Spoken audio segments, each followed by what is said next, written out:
Hello दोस्तों, good morning. कैसे आप लोग? आशा है कि आप लोग बहुत अच्छे होंगे। चलिए दोस्तों, आज बात करते हैं यूजीसी नेट पेपर सेकेंड, जो कि आपका ऑप्शन सब्जेक्ट कॉमर्स है। दोस्तों, अब जो पूरा ये सीरीज है लगभग 10 यूनिट का, ये पूरा एक एक करके बात करेंगे, प्लस उसके बाद यूपीएससी का ये भी बात करेंगे। तो आज दोस्तों हम बात करेंगे, कल तो बात हमने किया था बिजनेस एनवायरनमेंट और इंटरनेशनल बिजनेस के ऊपर। एक बार दोबारा इसको रिकॉल करते हैं, फिर उसके बाद दूसरा टॉपिक शुरू करते हैं बिजनेस ऑडिट एंड अकाउंटिंग पे। पहले समझते हैं जो आपका बिजनेस एनवायरनमेंट में क्या क्या टॉपिक था।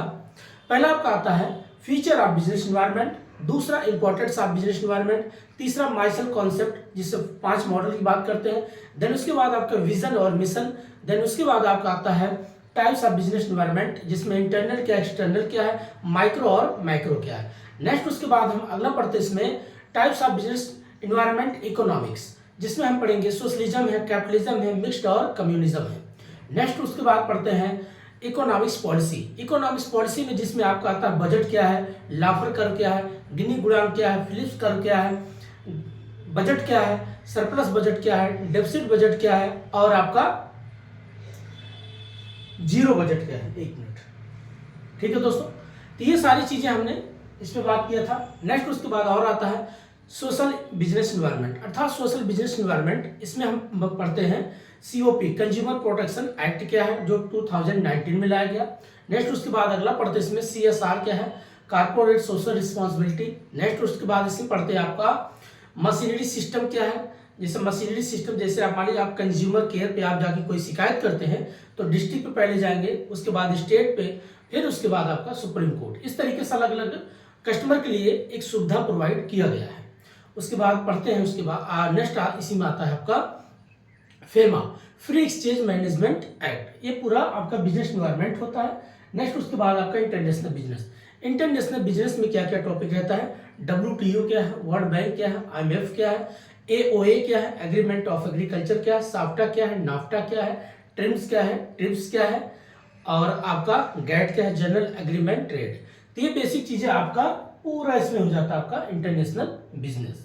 और अब नेक्स्ट टॉपिक शुरू करते हैं आपका, इसी में एक और टॉपिक रहता है इंटरनेशनल बिजनेस, BOP। अब बात करते हैं, आज का टॉपिक आपका रहेगा बिजनेस ऑडिट एंड अकाउंटिंग। अब पहले समझते हैं बिजनेस ऑडिट क्या है और अकाउंटिंग। दोस्तों, जो भी चीज की हम जांच करते हैं, चेक करते हैं कि ये वास्तव में जो चीज है, जैसे ऑडिट का मतलब होता है चीजों को चेक करना। बड़े चाहे आपके बड़ा कंपनी, चाहे छोटा कंपनी, चाहे कोई फर्म हो, या चाहे आपका पब्लिक कंपनी, चाहे प्राइवेट कंपनी है, या पब्लिक प्राइवेट पार्टनरशिप हो, किसी प्रकार जो भी आपका बिजनेस होता है उसका अपना एक बेसिक बैलेंस शीट बनता है। उस बैलेंस शीट में क्या होता है, एसेट्स होता है, लायबिलिटी होता है, फिक्स्ड एसेट्स होता है, करंट एसेट्स होता है। तो उनकी हम क्या करते हैं, चेक करते हैं।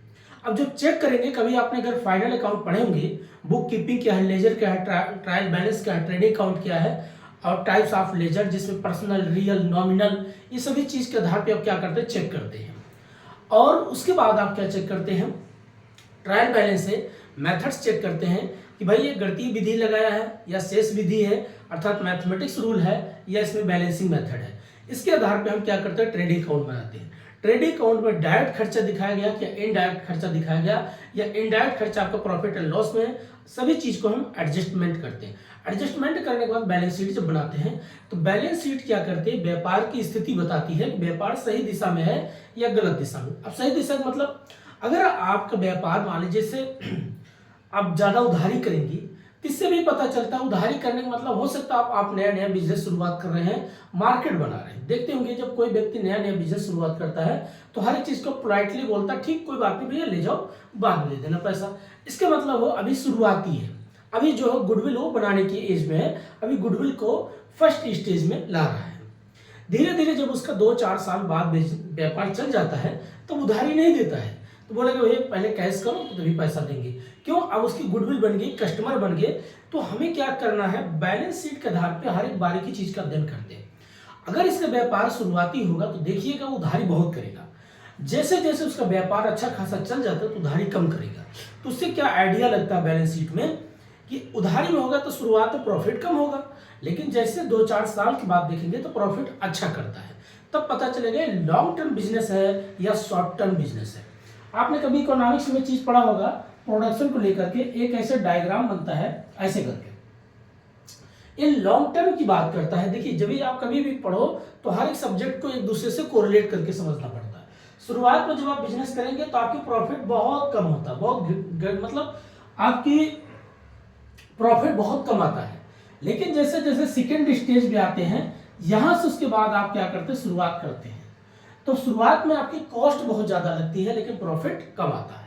लेकिन सेकंड स्टेज में जितनी कॉस्ट आती है उतनी प्रॉफिट, लेकिन थर्ड स्टेज में आपको जैसे गुडविल मेंटेन होती है आपका व्यापार अच्छा खासा शुरुआत हो जाता है।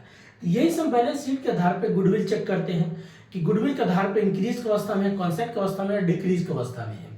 जैसे आप देखते हैं बॉलीवुड में बड़े बड़े एक्टर हैं, एक एग्जाम्पल देते हैं, या कोई बिजनेसमैन है, एक्टर को लोग जल्दी समझेंगे।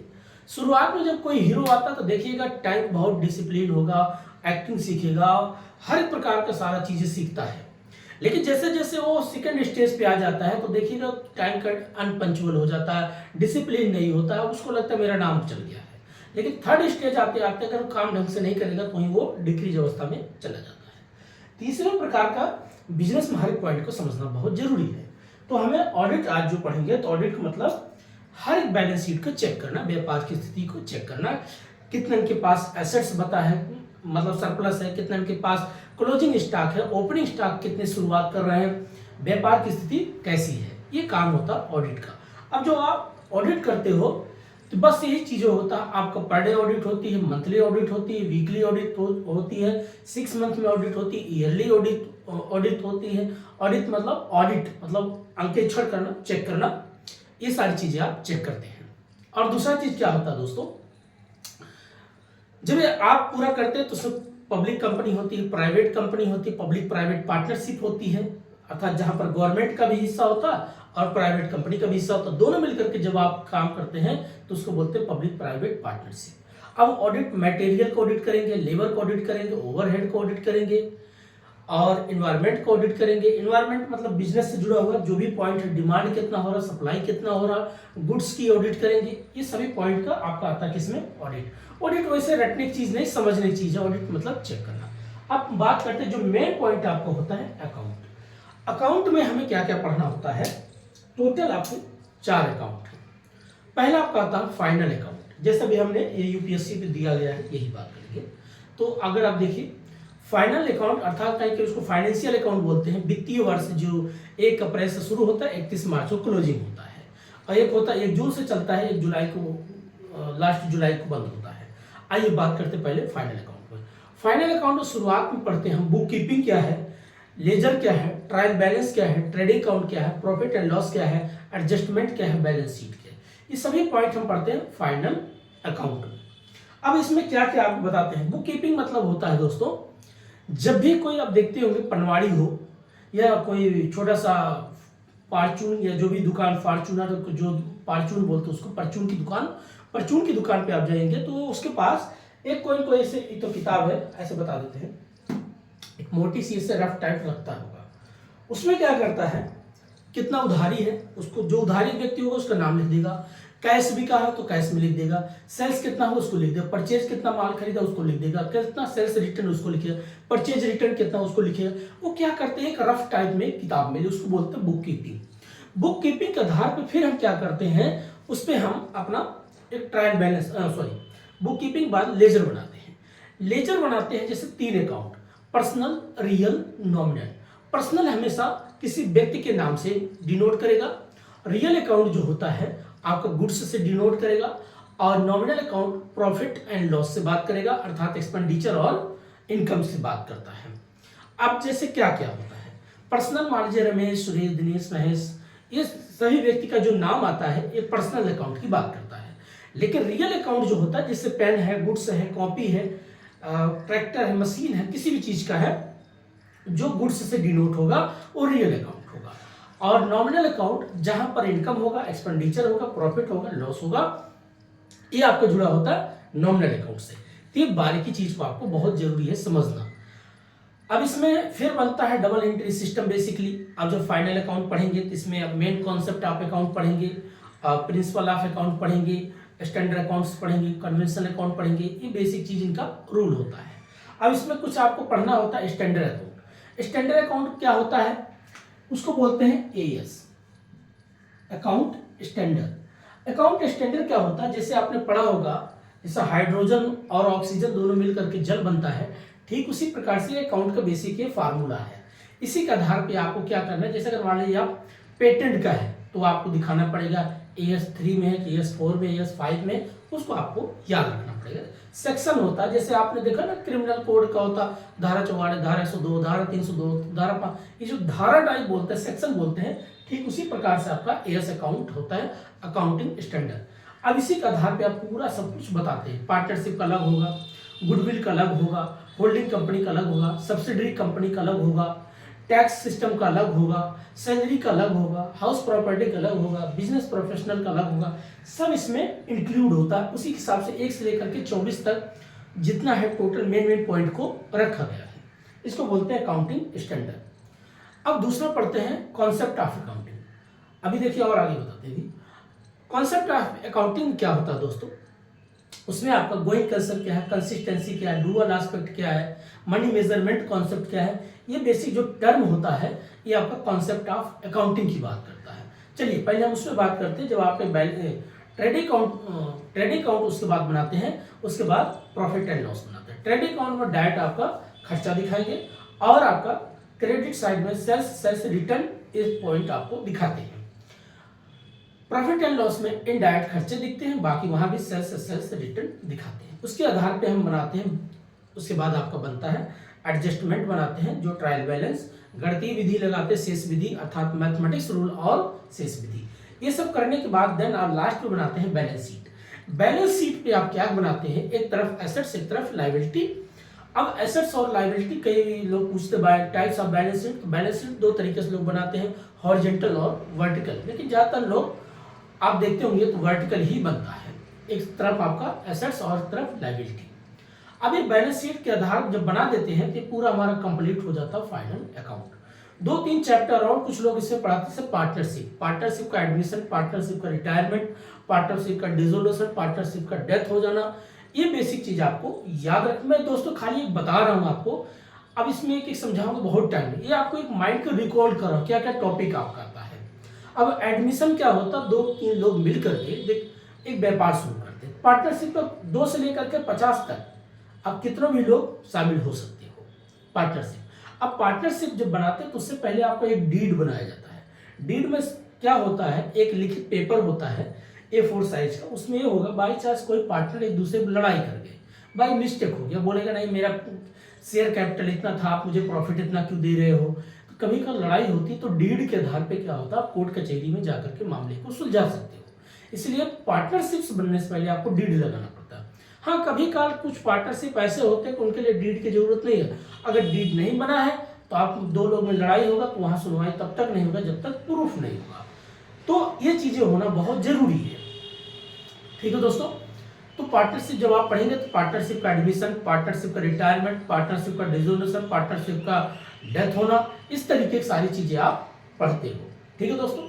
जब पार्टनरशिप पढ़ लेते हो, इससे जुड़ा हुआ एक चैप्टर और होता है ज्वाइंट वेंचर, ठीक इसी से जुड़ा होता है ज्वाइंट वेंचर। और एक चैप्टर और आपको पढ़ना होता है इंसॉल्वेंसी। इंसॉल्वेंसी मीन्स होता है दिवालिया।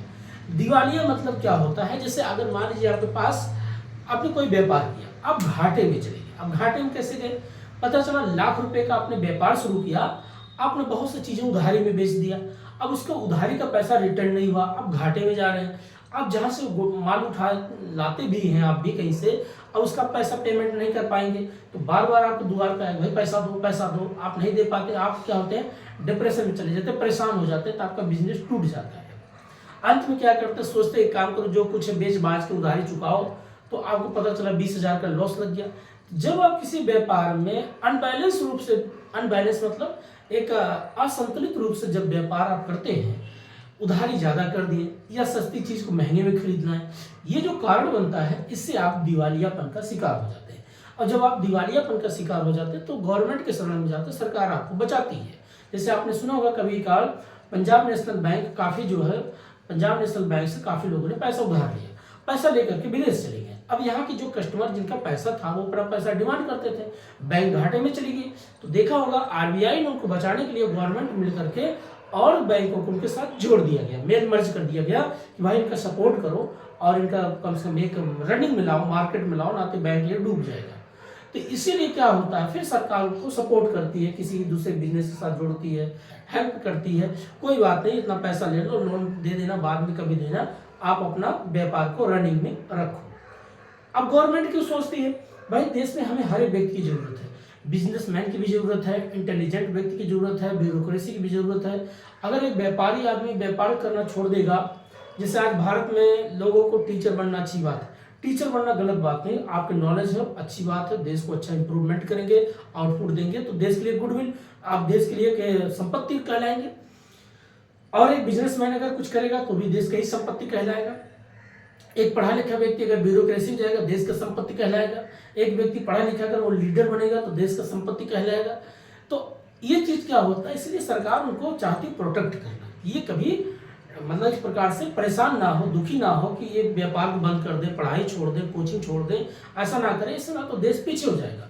अब जैसे प्रेजेंट टाइम में देश में हर एक व्यक्ति की हमें जरूरत है, पढ़ा लिखा हो, जागरूक हो, अवेयर हो, वही व्यक्ति जाकर के अच्छा डिसीजन लेगा, अच्छा राय देगा, यही तो होना चाहिए। आज अगर ये चीज़ नहीं होगा तो कैसे लोगों को रोजगार मिलेगा। मान लीजिए मैं एक कोचिंग खोलूंगा, संस्था खोलूंगा, तो कम से कम मैं 100-200 लोग को रोजगार दूंगा।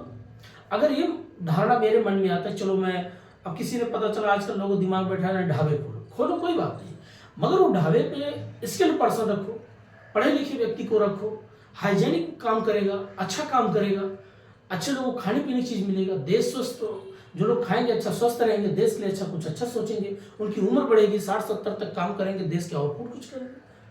तो आप उसमें पॉजिटिव और तार्किक व्यू सोचेंगे तो देश भी आगे बढ़ेगा, समाज भी आगे बढ़ेगा। तो अब बात हम कर रहे थे किस पे, ये अकाउंट पे। तो फाइनल अकाउंट में क्या क्या, book keeping, ledger, trial balance, trading account, profit and loss, adjustment, balance sheet, then उसके बाद आपका जो हमने बात किया नेक्स्ट भी जॉइंट वेंचर, इंसॉल्वेंसी, पार्टनरशिप, ये सभी टॉपिक आपके आते हैं फाइनल अकाउंट में। और इसी में आपका अकाउंटिंग स्टैंडर्ड और प्लस आपका मेन प्रिंसिपल ऑफ, जिसको बोलते हैं कॉन्सेप्ट ऑफ अकाउंटिंग। अब कॉन्सेप्ट ऑफ अकाउंटिंग में जैसे हमने 2-4 को बात किया कि गोइंग कंसर्न क्या है, कंसिस्टेंसी क्या है, अक्रूवल क्या है, डुअल एस्पेक्ट क्या है, मनी मेजरमेंट कॉन्सेप्ट क्या है, ये सभी पॉइंट आपने कभी सुना होगा। ये क्या होता है दोस्तों, ये बेसिक टर्म की बात करता है। गोइंग कंसर्न मतलब अगर आपने व्यापार शुरू किया तो ये रुकना नहीं, चलते रहता है। अब ऐसा तो है नहीं कि आप व्यापार आज किए कल बंद कर देंगे। जब देखिए व्यापार का मतलब क्या, अब भले आप कहना है बिजनेस में टूट गया, ऐसा नहीं, व्यापार जब भी शुरुआत की चलता है, रुकता नहीं है। दूसरी बात करता है बिजनेस एंटिटी। बिजनेस एंटिटी क्या होता है, सेपरेट की बात करता है। अगर मैं एक बिजनेसमैन हूँ और एक, मैं अगर बोलूँ मैं बिजनेसमैन, तो बिजनेसमैन नहीं हूँ, एक बिजनेस के जैसे टीचर हूँ, ऐसे समझो मैं एक टीचर हूँ, तो मैं टीचर ना, मैं एक स्टूडेंट बन गया। दोस्तों क्या होता है, कोई व्यक्ति अगर बोले कि मैं टीचर हूँ तो मुझे लगता है उसकी परिभाषा ठीक नहीं है, बस वो किसी से प्रोफेशनल से जोड़ रखा है, मैं मान सकता हूँ, बट कोई व्यक्ति टीचर नहीं हो सकता, कोई बिजनेसमैन नहीं हो सकता, क्योंकि बिजनेस क्या कहता है, हम किसी भी चीज का नौकर होते, सर्वेंट होते हैं। क्या, अगर इस फील्ड के बारे में मैंने पढ़ाई किया है तो इसी के बारे में बात कर रहा हूँ, मैं इसका सर्वेंट हूँ। अगर ये बात मैं किसी बोलूंगा तो लोग ये कैसी बात है, यस, आप किसी भी चीज का आप नौकर हैं, उस कला के आप नौकर हैं, उसको सीखा हूं तो मैं उसी को बोलता हूं। मैंने कोई चीज जन्मजात लेकर के नहीं आया, मैंने सीख करके उसमें काम करता हूं। इसीलिए बोला गया बिजनेस एंटिटी, कोई व्यक्ति बिजनेसमैन नहीं होता है, बिजनेस का नौकर होता है। इसलिए बिजनेस अलग है, मैन अलग है, दोनों सेपरेट की बात करता है, इसलिए उसका नाम पड़ा है बिजनेस एंटिटी कॉन्सेप्ट। दूसरा होता है डुअल एस्पेक्ट। डुअल एस्पेक्ट होता है, आपने देखो डबल एंट्री सिस्टम, एक को डेबिट बनाएंगे तो दूसरे को क्रेडिट बनाएंगे। ये क्या होता है, अब 2 व्यक्ति हैं, मैं किसी से कोई वस्तु खरीदा तो मैं खरीदा तो उसका नाम अपने यहाँ लिखूंगा, उधारी है तो नाम लिखूंगा, कैश है तो नाम नहीं लिखूंगा। अब जो मैंने जिससे खरीदा तो उसके लिए वो बिक्री हुआ, वो अपने यहाँ परचेज अकाउंट बनाएगा तो मेरा वहाँ अपना अकाउंट बनाएगा। इससे क्या होता है, डबल एंट्री सिस्टम की बात करता है।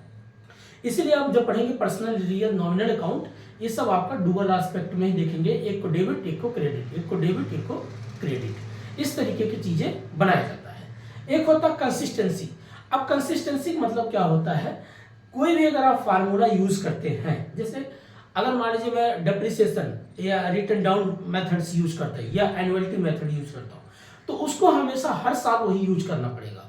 ऐसा नहीं कि आज जैसे कभी कल लोग पढ़ाई करते हैं, देखिए क्या होता है, पढ़ाई से जुड़ी बात करते हैं।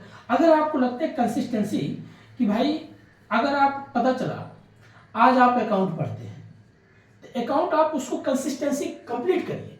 ये नहीं कि आज अकाउंट पढ़ लिया, मंडे के अकाउंट पढ़ा, संडे को पता चला आप टैक्स लेके बैठ गए, तो अब पता चला ना ये समझ में आया ना ये समझ में आया। एक जब तक पूरा कंप्लीट नहीं हो जाता कंसिस्टेंसी रूप से तब तक इसको मत छुओ, और जब ये कंप्लीट हो जाए तब इसको, फिर लास्ट में क्या करो, सबको एक साथ लेकर अपना टाइम टेबल बनाओ, तब उसको रिवीजन करो, ये चीज होना चाहिए। तो ये क्या होता है, इसको बोलते हैं कंसिस्टेंसी। अगर आप कोई बिजनेस करते हो या ऐसे आओ समझ जाइए, जैसे आप मान लीजिए कोई बर्गर पिज्जा का आप छोटा सा दुकान लगाते हैं, बात समझिए। अब उसमें जो मसाले होते हैं, जो भी मसाले लगाते हैं, जो भी उसमें और क्या करते हैं मुझे आइडिया नहीं है, बट उसमें जो पिज्जा का बेस होता है, जो मसाले होते हैं जो आप डालते हैं, अगर वही फार्मूला जो आपने बनाया है कंसिस्टेंसी लगातार वही डालते रहेंगे, जैसे कस्टमर को एक बार स्वाद लगा है वही चीज़ आप देते रहेंगे, तो कस्टमर तो आपके पास आएगा कि नहीं आएगा, आएगा। अब पता चला आज आपने कुछ अच्छी क्वालिटी डाले थे, जैसे लगा कस्टमर बहुत आने लग गए, आपको लगेगा प्रॉफिट कम हो रहा, सस्ती घटिया क्वालिटी यूज करने लग जाएंगे, तुरंत क्या होगा, आपका बिजनेस डाउन होना शुरू हो जाएगा। या अगर आज मान लीजिए मैं अच्छे से पढ़ा रहा हूँ कोई टॉपिक पे, कल पता लपड़ झपड़ टाइप, लपड़ झपड़ जैसे हमारे उधर पूर्वांचल बोलते हैं कि लपड़ झपड़ मतलब जैसे कि कोई वो नहीं है, कोई वैल्यूएबल नहीं, कोई क्वांटिटी नहीं है, बस खाली बकवास है, कहानियाँ करना, ऐसे नहीं होना चाहिए। अगर आप वही फ्लो में वही चीज़ में रहेंगे तो लोग आपको लाइक करेंगे, आपको आगे पसंद करेंगे, देखेंगे। यही चीज़ बिजनेस है। अगर आप जिस बेस पे जो चीज़ चलाते हो उसी को चलाते रहना चाहिए, उसको बल्कि और बेहतर करने का प्रयास करिएगा, ना कि उससे घटिया किसी में आ जाइएगा। इसी को बोलते हैं बिजनेस कंटिन्यूटी या कंसिस्टेंसी बोलते हैं।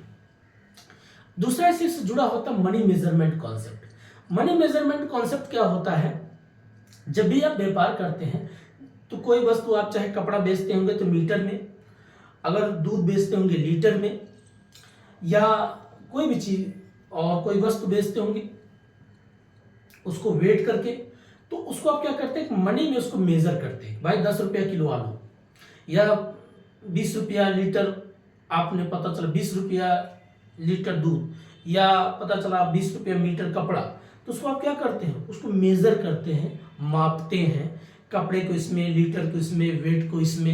ये सारा कॉन्सेप्ट क्या कहलाता है, आपका मनी मेजरमेंट कॉन्सेप्ट। तो ये बेसिक टर्म है, आप एक बार दो बार देखिएगा, मैंने 3-4 पे बात कर दिया, बाकी और भी टॉपिक बात करना है दोस्तों। सिर्फ मैं एक हिंट करता हूं, देखिए मेरा क्या है, पूरा यूट्यूब पे एक चीज बता देता हूँ, यूट्यूब पे कोई भी मैं हूँ पढ़ाने का पूरा एक ही बता दूँ, बट गुरु जो भी होता है वो सिर्फ एक गाइड कर देता है, बस करना आपको ही पड़ेगा। और जब तक आप कुछ नहीं करेंगे, यूट्यूब से सिर्फ सीख ले सकते हो, बट पढ़ाई किताब ही करना पड़ेगा। मैं बार बार कहूँगा दोस्तों, चाहे मेरे लिए एक ही स्टूडेंट अगर पढ़ेगा देखिएगा, मैं उसी की बात कर रहा हूँ, अगर आपको पढ़ना है तो बार बार आपको किताब पढ़ना पड़ेगा। और जो लोग पीपीटी यहाँ से नोट्स वहाँ से नोट्स, इससे कुछ नहीं होने वाला। आप जब तक खुद से नोट्स नहीं बनाएंगे, खुद से तैयार नहीं करेंगे, कभी तैयारी बेहतर नहीं होती। ये हकीकत है। जब मैंने 10-12 साल का अनुभव पाया दोस्तों, पढ़ाई लिखाई मैंने कंपटीशन चीज़ों जो आया सीखा, आपको यही चीज़ बार बार कहूँगा, सीखने कहीं से आप ले सकते हो, गूगल पे सर्च करो, यूट्यूब पे पढ़ लो, या कहीं से आप सीख लो, लेकिन तैयारी आपको किताब से खुद से करना पड़ेगा। कोई टर्म नहीं समझ में आता, सीख लो, मेन पॉइंट समझ में आ गए, बाकी आपको रीड करना पड़ेगा किताब। और जब तक आप रीडिंग नहीं करेंगे तो आपका ब्रेन खुलेगा नहीं, इसलिए रीडिंग होना बहुत जरूरी है। आजकल लोग रीडिंग नहीं करते, रीडिंग करना चाहिए, ठीक है। अब बात करते हैं अगला पॉइंट अकाउंट का। दूसरा अकाउंट आता है आपका कॉर्पोरेट अकाउंटिंग। कॉर्पोरेट अकाउंटिंग क्या होता है, जिसको बोलते हैं निगम कर, निगम कर अकाउंटिंग जो भी है। अब इसमें बेसिकली आप क्या क्या पढ़ते हैं, कंपनी एक्ट 1956 अब और कंपनी एक्ट 2013, नया कॉन्सेप्ट आया 2013 में। अब इसमें क्या डिफरेंस, एक एक करके बात समझते हैं। अब इसमें टॉपिक क्या क्या, पहले एक कंपनी एक्ट 1956, कंपनी एक्ट 2013 पढ़ेंगे। शेयर क्या है, डिवेंचर क्या है, valuation of share, valuation of goodwill, holding company, subsidiary company और अमलगमेशन। ये सभी टॉपिक है आपके कॉर्पोरेट अकाउंटिंग में। अब एक एक करके पहले समझते हैं। अब मान लीजिए आप कोई व्यापार करते हैं, कोई ट्रेड करते हैं, तो आजकल देखते होंगे शेयर मार्केट में बहुत से लोगों को शेयर मार्केट क्या आपको नहीं समझ में आता। शेयर मार्केट क्या करता है, ये पूरा डोमेस्टिक और इंटरनेशनल सब चीज से जुड़ा होता है।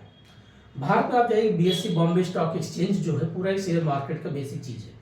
कभी आप यूट्यूब पे सर्च मारिए, बहुत से सीखने के लिए देखिए, सीखते रहो, पढ़ाई करते रहो।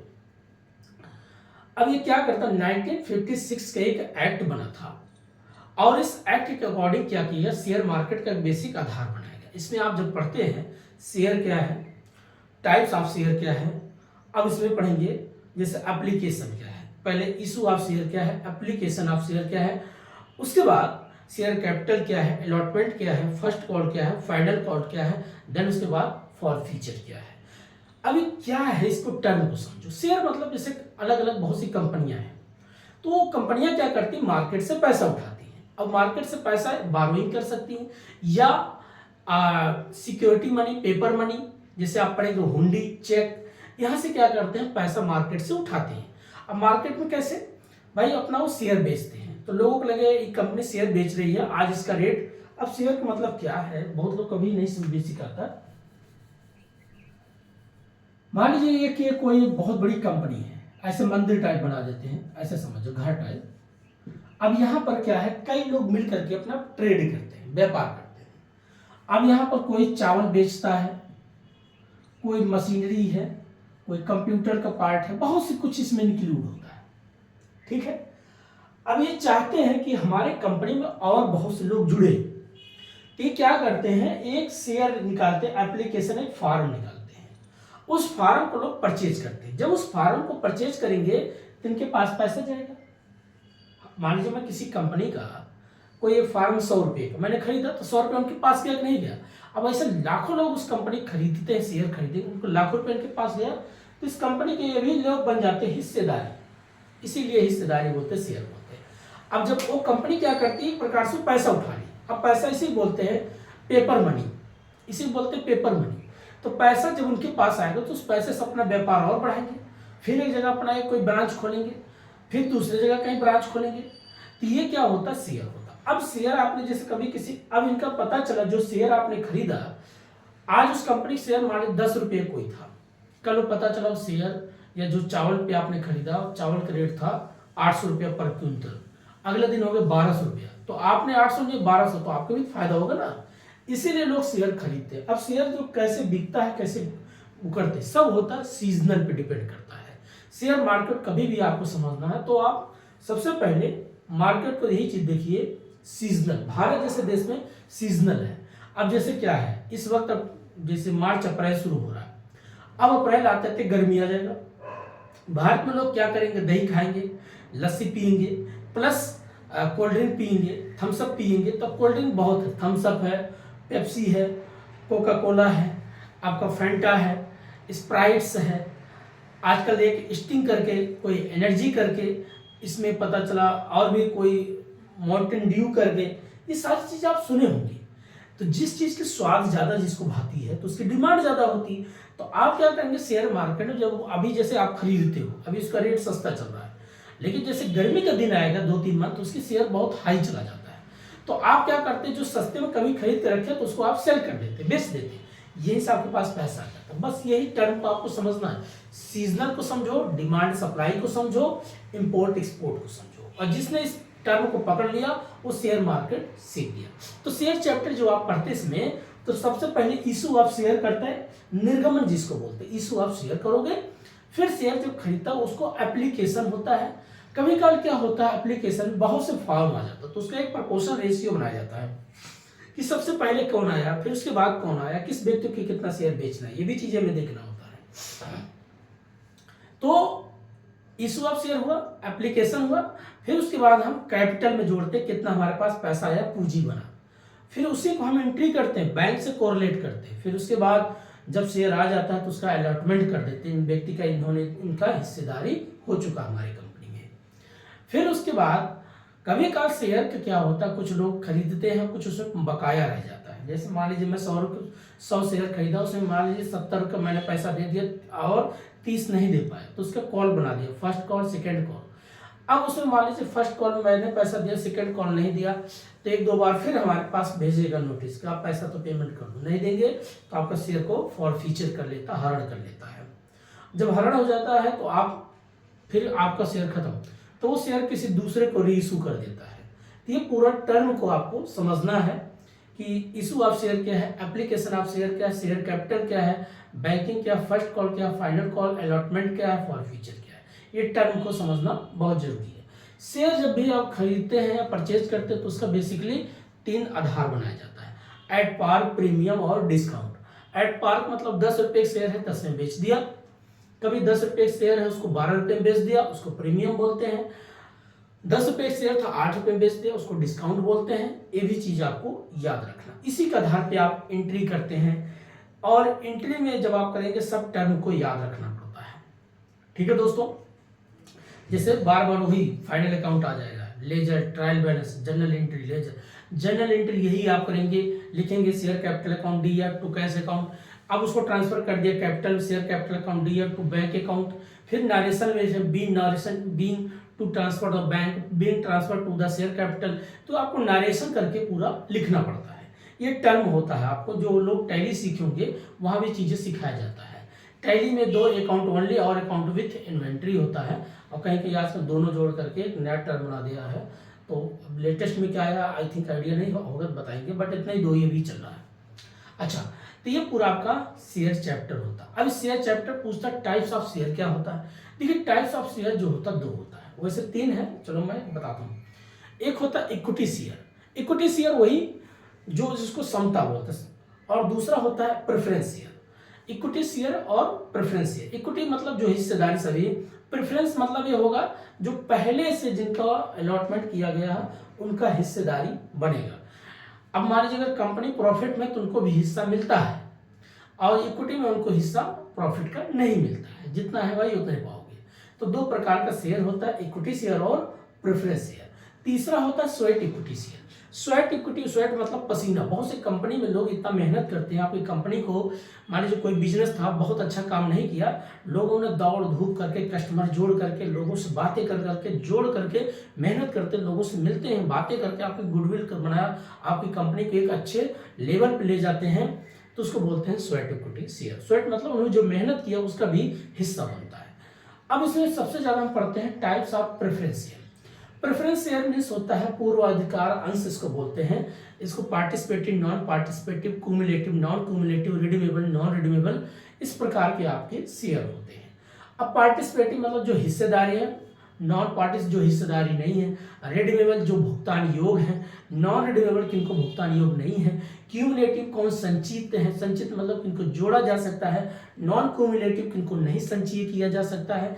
इस तरीके को आप प्रेफरेंस शेयर में टॉपिक पढ़ते हैं।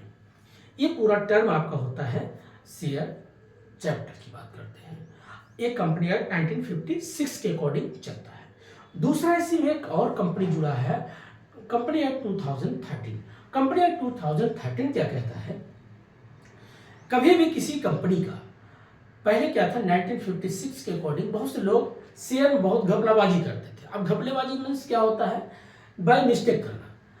किसी कंपनी आप बहुत लोग को देखा होगा, नाम अच्छा नहीं है, लेकिन बाहर निकलेंगे तो टाई सूट लगाना, दाढ़ी मोज बढ़िया सेट करके, और आईफोन ले करके, या चाहे आईफोन ना हो तो उसका कवर ही डाल देंगे और सुट्टे मारेंगे, आप मार्केट में घूमेंगे, अच्छे अच्छे जगह बैठेंगे, तो वहाँ कस्टमर को अटेंशन चाहते हैं कि कोई मुझसे बातें करे, मैं इसको कम से कम फांसूँ, ला के बिजनेस में ढकेलूँ।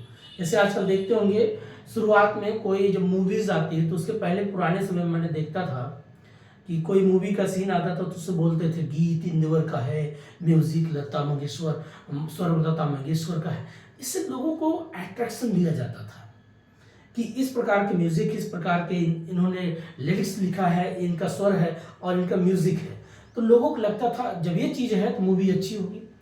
आजकल लोग यही क्या करते हैं, किसी भी कंपनी में, किसी भी व्यापार को लोगों को जोड़ने के लिए अच्छे कपड़े पहन के दिखाते। आपने कभी सुना होगा जिसमें नेटवर्किंग मार्केट चलता है, नेटवर्क मार्केट जो होता है उसमें लोग यही तो बकवास करते हैं कि मैं बहुत पहले गरीब था, आज देखो सोने का चैन पहन रहा हूँ, सोने का घड़ी पहन रहा हूँ, गले में ये टांग लिया। अब दिखावा इतना ज़्यादा करेंगे, आपको इम्प्रेस करते हैं, आप उनसे जुड़ जाते हैं और जुड़ने के बाद आपको पता चला नुकसान हो गया, आपको पैसा डूब गया। इसी को जांच करने के लिए कंपनी एक्ट 2030 लाया गया। ये बोला गया भाई पहले उस कंपनी की गुडविल चेक करो, पहले उस कंपनी की बैलेंस शीट चेक करो, क्या वास्तव में इस कंपनी प्रॉफिट में है कि नहीं है। अगर वो कंपनी प्रॉफिट में है या लॉस में है तो हमें पता कैसे चलेगा, उसकी बैलेंस शीट से। अगर उसकी बैलेंस शीट से पता एसेट्स कितना बचा है, लायबिलिटी कितना है, उधारी कितना चल रहा है, गुडविल क्या है, किस रेशियो में, कितनी पुरानी कंपनी है, मार्केट में क्या इसका नाम है, इसका रेटिंग लोग क्या देते हैं इस कंपनी का। आपने देखा होगा जैसे कोई बस जब बुक करते हैं तो उसको रेटिंग पूछते हैं, स्टार पूछते हैं, भाई रेटिंग बताओ। अब कोई 2 ही रेटिंग दे रहा है मतलब हालात ठीक नहीं है, 5 दिया तो इसका मतलब ठीक है। ऐसे ही क्या होता है, एक बैलेंस शीट का बेसिक रेटिंग पता चलती है व्यापार की स्थिति। तो अगर कोई कंपनी अच्छी होगी तो आप उसके शेयर खरीदो, उसमें आप पैसा इन्वेस्टमेंट करो, व्यापार करो, कोई दिक्कत नहीं। इसी को जांच करने के लिए कंपनी 2030 लाया। इससे क्या होता था, कभी कभी कोई कंपनी बहुत हालात घटिया है, बहुत घटिया है, लेकिन उसको पता चला वो शेयर प्रीमियम पे बेच रहा है।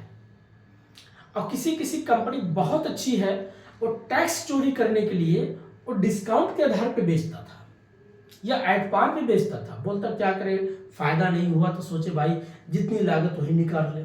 इसलिए कभी कोई व्यापारी आदमी सबसे बड़ा देखता होगा, जब उसके प्रॉफिट होगा ना तो क्या बोलेगा, कुछ नहीं बिका, कुछ नहीं बिका। और जैसे लॉस हो, जैसे प्रॉफिट होगा ना तो ही बोले कुछ नहीं बिका। और जब लॉस होगा तो लगेगा कि अब कुछ हो नहीं रहा है, तो लोगों में नाम बनाने के लिए बहुत अच्छा कंपनी चल रहा है, प्रॉफिट हो रहा है, लोग आते हैं, कस्टमर आते हैं, बैठते हैं, खाते हैं और बातें करते, बड़ी तारीफ करते हैं हमारी, ऐसी बात नहीं है।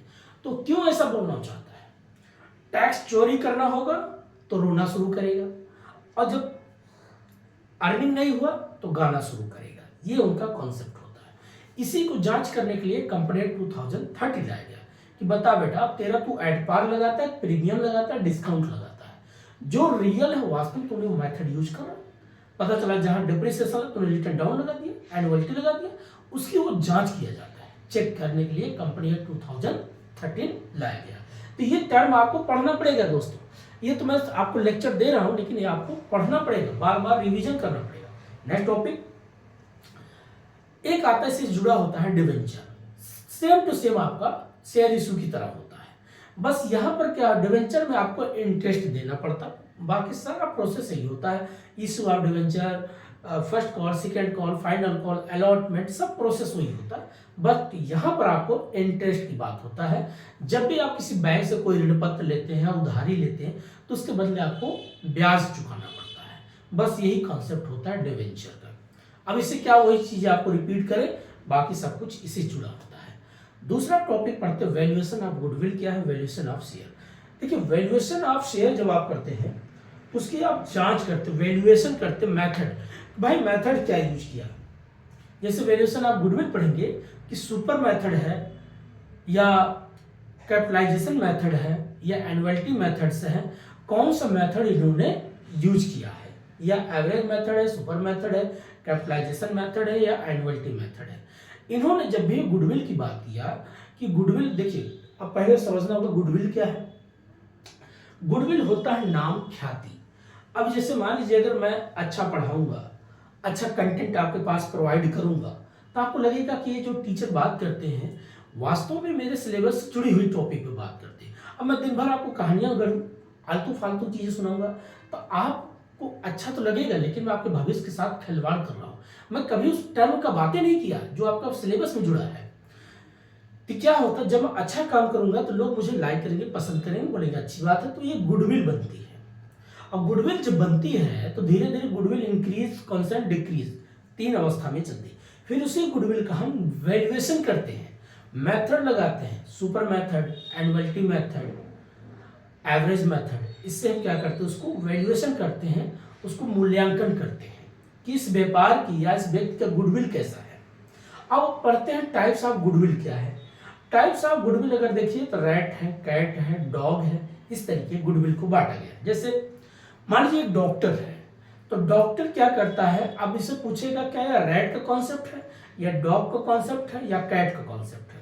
तो देखिए दोस्तों, गुडविल जब साथ साथ चलती है तो जैसे मान लीजिए डॉगी है, डॉगी अपने मालिक के साथ रहता है, ठीक है, तो इसको उसको बोलते हैं डॉगी अर्थात डॉग। डॉग मतलब जैसे कुत्ता है तो मालिक के साथ रहेगा, तो बोलेंगे कि ये कौन सा गुडविल, डॉग। मतलब अगर डॉक्टर है तो मैं यहाँ पर अगर टीचर हूँ, मैं यहाँ अच्छा पढ़ाता हूँ, तो मेरा इस एरिया के एक नाम है कि नहीं। मैं इस एरिया को छोड़ करके मान लीजिए मैं रहता हूँ लक्ष्मी नगर। अब लक्ष्मी नगर में रहता हूँ दिल्ली के, तो अब इस जगह को मैं छोड़ करके पता चला मैं चला गया करोल बाग शिफ्ट हो गया, या करोल बाग से छोड़ करके मैं मुंबई जाके शिफ्ट हो गया। अब मुंबई मान लीजिए मैं धारावी चला गया या चूना भट्टी चला गया, या मान लीजिए मैं नई मुंबई चला गया या पूना चला गया, वहां जाके मैं शिफ्ट हो गया। तो साथ साथ मेरे गुडविल जा रहा है ना, मैं जा रहा हूँ, मेरी पढ़ाई एजुकेशन सब कुछ मेरे साथ जा रहा है। इसको बोलते हैं डॉग। दूसरा होता है रैट। रैट क्या होता है, गुडविल कभी जगह बदलती रहती है। जैसे आज यहाँ पर है, कल वहां पर, जैसे कि नाई की दुकान होती है, तो नाई की दुकान देखते होंगे कभी गिमटी लगाता है, कभी छोटे से कमरे में बाल काटता है। आज यहाँ पर है, वहां उसको समझ नहीं आया, फिर चौराहे पर लगा दिया। चौराहे समझ आया, कहीं कोई पेड़ देखा, वहां शीशा टांग दिया, चेयर डाल दिया, वहां अपना बाल काट रहा है। उसको रैट कॉन्सेप्ट दिया जाता है। कैट क्या होती है, कैट भी होती है, जगह बदलती रहती है। जैसे अपने बच्चों को लेकर के कभी उस कहते हैं, कहावत है, बिल्ली अपने बच्चों को 7 घर दिखाती है। आज इनके घर में, आज मान लीजिए मखनचू के घर में, कल जो ग्रोह के घर में, कल निरहू के घर में, इस तरीके के अलग अलग लोगों के घरों में क्या करती है, अपने बच्चों को घुमाती रहती है। मैं गांव से जुड़ा व्यक्ति इसलिए गांव की बात करता हूँ। शहर में भले आया हूँ, बस शहर सीखने के पर्पज से ठीक है, बट एक समय के बाद गांव ही बेटर रहता है। अपने गांव में जाके रोजी रोटी करेंगे, मस्त अपने गांव वालों बच्चों को पढ़ाने में मजा आता है और जल्दी सीखेंगे। क्योंकि दोस्तों, पढ़ाई का ये मकसद नहीं होना चाहिए कि आप शहर में आज शहर में बस जाओ। शहर में सीखो, फिर सीधे अपने गांव को जाओ। बस मेरा तो यही, तभी गांव जब तक डेवलपमेंट नहीं होगा, माइग्रेशन शहर की तरफ बढ़ता रहेगा। शहर में भी इतना रिसोर्स नहीं रह गया, पानी की दिक्कत है, कमरे की दिक्कत है, बहुत कुछ चीज़ें एडजस्ट करना पड़ता है, कहाँ से लाओगे। तो गांव को डेवलप करो, गांव को बेहतर करो। मेरा यही कॉन्सेप्ट है। मैं 2, 4, 10 साल के बाद निकल जाऊँगा, उधर प्लान बनाऊंगा, वहाँ के बच्चों को पढ़ाऊंगा, गाँव में ही जाऊँगा। अच्छा, एक बार किसी बच्चे ने पूछा, सर यूपीएससी आप क्वालिफाई कर लेंगे, आपका हो जाएगा तो आप छोड़ देंगे। मैं यूपीएससी खाली मेरा एक इंटरेस्ट है, मैं ये दिखाना चाहता था, यहाँ तक पहुँच गया, उसके बाद मैं रिजाइन देके छोड़ दूंगा। मेरा काम नहीं है किसी मंत्री अनपढ़ गंवार के नीचे बैठ के हाथ जोड़ो, जी हुजूरी करो, मेरे बस नहीं भैया। अपना कुछ स्वाभिमान है। मैं फटे पुराने कपड़े में रहूँगा, ऐसे हूँ जैसे हूँ, पुराने दुराने में वैसे रहता हूँ। मैं जमीन से जुड़ा आदमी, मुझे फालतू नौटंकी नहीं आता, दिखावा नहीं आता। ठीक है, पढ़ाई किया, पढ़ाई कर। देखिए एक चीज़ बताती है, आज थोड़ी सी बात कर लेते हैं। आजकल लोगों में क्या हो गया, ये क्रेज बन गया है कि आईएएस बन गया, बहुत बड़ी चीज़ हो गया। अरे तो थोड़ी है, वो कुछ नहीं है, पढ़ाई किया बस खत्म। और क्या है उसके पास, एक दिन उसको भी मर जाना है, जैसे हम जीते वैसे सब जीता है। हाँ, बस वो समाज को पढ़ लिया, उसको एक रिस्पेक्टफुल मिल जाता है, और कुछ है नहीं है। चो चो गाड़ी जा रहा है तो लग रहा है कि भाई बहुत बड़ा आदमी आ गया, कुछ नहीं है, वो भी नौकर है, उसका नाम है सिविल सर्वेंट। इसलिए ज़्यादा सर पे किसी को मत चढ़ाया करो। डेमोक्रेसी, आप अपने आप महान हो, आप मेहनत करो, आगे बढ़ो, समाज को बेहतर करो, यही होता है। इससे बड़ा महानता कुछ नहीं है। कभी किसी कपड़े, कभी किसी पहनावे पे भी जज मत किया करो। आजकल लोग तो कपड़ों को देख के जज करते हैं, बाल को देख के जज करते हैं, उसके हुलिया देख के जज करते हैं। अरे नेचर और सिग्नेचर कभी नहीं बदलता, वो जैसा उसे रहने दो, उसमें वैल्यू देखो, क्वालिटी देखो। आप बाहरी चीज़ों से इसलिए धोखा खाते हैं लोग। धोखा आज के समय में यही चलता है, दिखावा ज़्यादा हो गया दोस्तों। गाड़ियाँ में कितने लोग की, दिल्ली जिस शहर की बताता हूँ, हम जैसे चाहे जैसे जो भी पहन लिया, हमें कोई लाज शर्म नहीं, पहन लिया तन ढका, और क्या चाहिए, 2 वक्त की रोटी खा रहे मस्त। कितने लोगों को मैं देखता हूँ गाड़ी ले लेते हैं, बच्चों को शादी कर देते हैं दिखा दिखा के, बच्चा मेरा यहाँ पर कंपनी में काम करता है, यहाँ पर काम करता है, झूठी सर्टिफिकेट बना के उसको दिखा देंगे, शादी कर लेते हैं, 5-6 लाख रुपया खर्च हो जाता है, घर पे गाड़ी आके खड़ी हो जाती है। बाद पता चला बच्चा जाकर उनको बेटा किसी कंपनी में या किसी होटल में वेटर का काम कर रहा है। बहुत झूठ फ्रेब चल रहा है दोस्त, बहुत ज्यादा। मैं हकीकत देखा हूं लोगों को, दिन भर उसी दहेज के पैसे मोबाइल लेके घूमेंगे, लेफ्ट राइट करेंगे, कुछ नहीं आता जाता। गांव के बच्चे, हम जैसे लोग गांव से निकले थे, इसलिए कहते हैं हम लोग जमीन पे सोए, कुदाल चलाए, फावड़ा चलाए, खेती की है, तो उस चीज़ को वैल्यू समझते हैं। हमें तो यहाँ कोई ऐसी फेसी में बैठाता है तो ऐसा लगता क्या है जैसे बीमारी घर में आ गई। जब तक खुली हवा, खिड़की ना खुली हो, बढ़िया पंखे मिल जाए, बस यही बहुत है। ज़्यादा जितना शरीर को आप आरामदेह बनाओगे ना, उतना बेकार हो जाओगे, बीमारी का घर बन जाओगे। ठीक है, चलिए आइए बात करते हैं। अगला पॉइंट हम बात जो कॉर्पोरेट अकाउंट में वैल्यूएशन ऑफ गुडविल की बात कर रहे थे, नेक्स्ट इससे जुड़ा होता है valuation of share. Valuation of share क्या होता है? ठीक इसी से अब शेयर का उससे मूल्यांकन करेंगे। अब इसमें आप मेथड यूज करेंगे।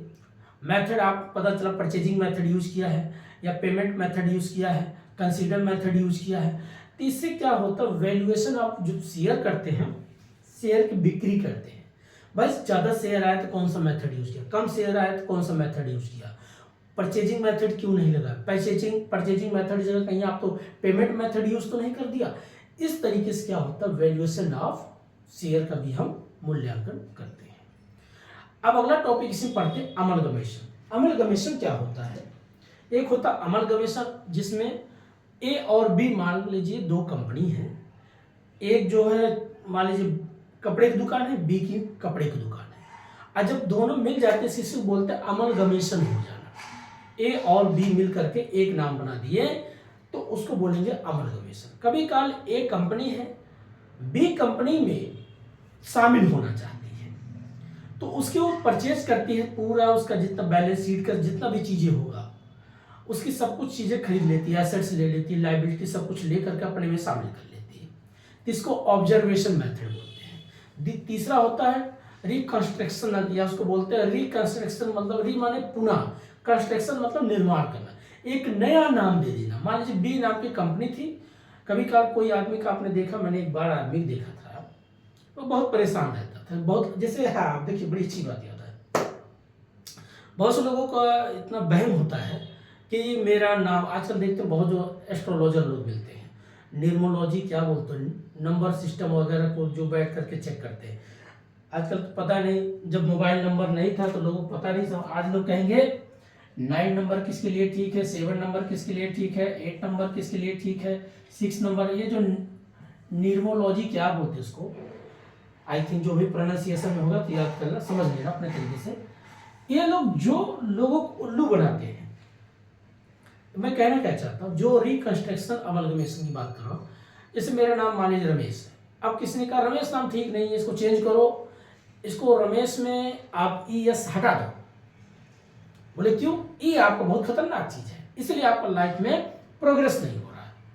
तो कभी कल आदमी को देखा होगा, वो जब बी नाम की कोई कंपनी है, जब वो लगता है कि मार्केट में गुडविल नहीं छाप पा रहा, तो क्या नाम रख देगा, बी कर देगा, बी कंपनी है, वही था, उसमें नया चीज, अपने आप में नया चीज परिवर्तन कर रहा है। जैसे कभी आपने सुना होगा एक बॉलीवुड के एक्टर हैं, बहुत लोगों का एक्टर का नाम चेंज हुआ है, आदमी वही है, उसका पहला पुराना नाम कुछ और था, नया नाम कुछ और रख लेना, बस उसी बोलते हैं रिकस्ट। अब ये क्यों लोग करते हैं, अमलगमेशन क्यों करते हैं? बस अपने आप को, मान लीजिए ठीक है, कोई आपका कंपटीटर है, जैसे मान लीजिए मेरा अपना चैनल बनाया रमेश कुमार UGC नेट के नाम से, अब पता चला मैं मेहनत कर रहा हूँ, प्रयास कर रहा हूँ, ट्राई कर रहा हूँ, और हार्डवर्क कर रहा हूँ, और प्रयास कर रहा हूँ।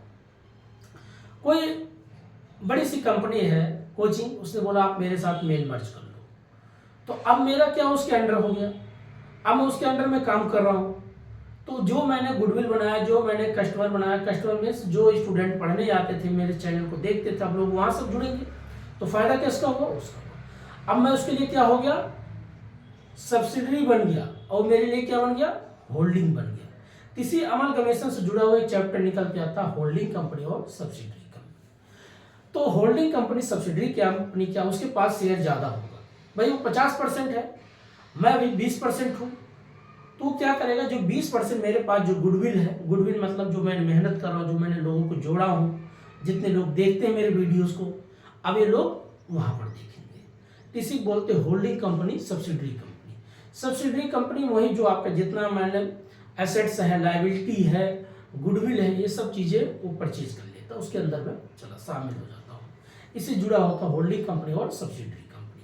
फिर इसमें कभी काल पता चला मेरे पास कोई अच्छी चीज़ ही हो, मेरी गुडविल बहुत है, तो उसके लिए एक एसेट्स बनता है, या मेरे पास पता चले कोई ऐसी संपत्ति मैं अपना कोचिंग का बहुत चीज़ें उसमें जोड़ दिया, पता चला मेरे पास कैमरा 4 लाख का था, अब मैं 4 लाख का कैमरा उसके पास गया और उसको मैंने बेच दिया 20 लाख में, सॉरी 4 लाख का मैंने उसको दे दिया 2 लाख में। अब पता चला वो 4 लाख की चीज़ 2 लाख में खरीदा, तो उसके लिए जो पैसा कुछ बचता है वो सरप्लस अकाउंट में आता है। इन्हीं बारीकी चीज़ को आप देखना, गुडविल क्या बनेगा, सरप्लस कैपिटल क्या बनेगा, या कब उसके लिए लॉसेस बनेगा, इसका हम करते हैं मूल्यांकन। फिर वही मेथड यूज करेंगे, purchasing method, considered method, payment method. इसके आधार पे हम होल्डिंग कंपनी और सब्सिडरी कंपनी पढ़ते हैं। तो बस ये चैप्टर जो हमने बात किया कॉर्पोरेट अकाउंटिंग में, share, debenture, valuation of goodwill, valuation of share, amalgamation, holding company, subsidiary company, ये दोस्तों मैंने यहाँ पढ़ाया नहीं, सिर्फ लेक्चर दिया है। बाकी आपका काम है, मैं बार बार कहूँगा किताबें जरूर पढ़ना। किताब जब पढ़ेंगे तो जैसे आज मैं बोलता हूँ वैसे आप बोलना सीखोगे। जब नॉलेज होगा तभी बोल पाओगे ना, तो इसके लिए आपको पढ़ाई करना पड़ेगा। अच्छा, अब अगला टॉपिक, इसी से अगला बात करते हैं अकाउंट में। हमने 2 अकाउंट की बात किया, कौन कौन, फाइनल अकाउंट, कॉर्पोरेट अकाउंट। अब तीसरा बात करते हैं आपका management account. Management account basically आपको जो चैप्टर पढ़ना होता है, पहले समझेंगे मैनेजमेंट अकाउंट है क्या। जो भी चीज़ें आप मैनेज करते हैं, व्यवस्था बनाते हैं, जैसे कि अगर आप कोई चीज़ खरीदते हैं, बजट बनाते हैं, सरकार भी बजट बनाती है, कितना एक्सपेंडिचर रखना है, कितना रेवेन्यू रखना है, कितना डायरेक्ट टैक्स होना चाहिए, कितना इनडायरेक्ट टैक्स होना चाहिए, जीएसटी किस रूप में होना चाहिए, IGST, CGST, SGST, जो ये आपका GST है क्यों लाया, इसके पीछे रीजन क्या है, किस पे रेशियो 5%, 12%, 18%, 28% जो रेशियो बनाया गया है उसको मैनेज करना है, बैलेंस करना है, तो कौन सा मेथड यूज करेंगे। तो कॉमर्स लैंग्वेज में जो हम पढ़ेंगे मैनेजमेंट अकाउंट, इसमें आपको चैप्टर आपका आता है शुरुआत में, पहले शुरुआत में आता है कि भाई टाइप्स ऑफ बैलेंस शीट पढ़ोगे, types of balance sheet horizontal क्या है, वर्टिकल क्या है। फिर उसके बाद पढ़ोगे मेथड्स, पढ़ोगे ट्रायल बैलेंस का, अर्थात जिसमें पढ़ते हैं 2 मेथड्स बेसिकली, बैलेंसिंग मेथड और mathematics method. Balancing method means होता है जिसमें आप कैरी डाउन ब्रॉट डाउन करते थे। अब इससे क्या होता था, हम बैलेंस शीट को चेक करते थे, कोई ऐसा मद, कोई ऐसा आइटम तो नहीं गलत जगह है, उसको एडजस्टमेंट कर दिया गया, या कोई चीज़ 1000 की चीज़ थी उसको आपने 100 रुपया बना के लिख दिया, पता चल 900 रुपये का नुकसान हो रहा, तो कैरी डाउन ब्रॉट डाउन से हम चेक करते थे। कि उसके बाद हम जाकर ट्रेडिंग अकाउंट देखते, बैलेंस शीट चेक करते थे, मतलब trading account plus general entry, वहाँ से हम सारी चीज़ को चेक करते कि ये आइटम इतने का था, यहाँ इतने कैसे हो गया। तो मेथड्स जो हम चेक करते हैं ये होता शुरुआती बात, जिसमें दूसरा होता मैथमेटिक्स मेथड, संख्या को काउंट करना, कैरी डाउन ब्रॉड डाउन, कितना कैरी किया कितना ब्रॉड किया, इस चीज़ से हम चेक करते हैं। दूसरा बात करते दोस्तों, एक मिनट, सॉरी, हाँ, अगला बात करते हैं,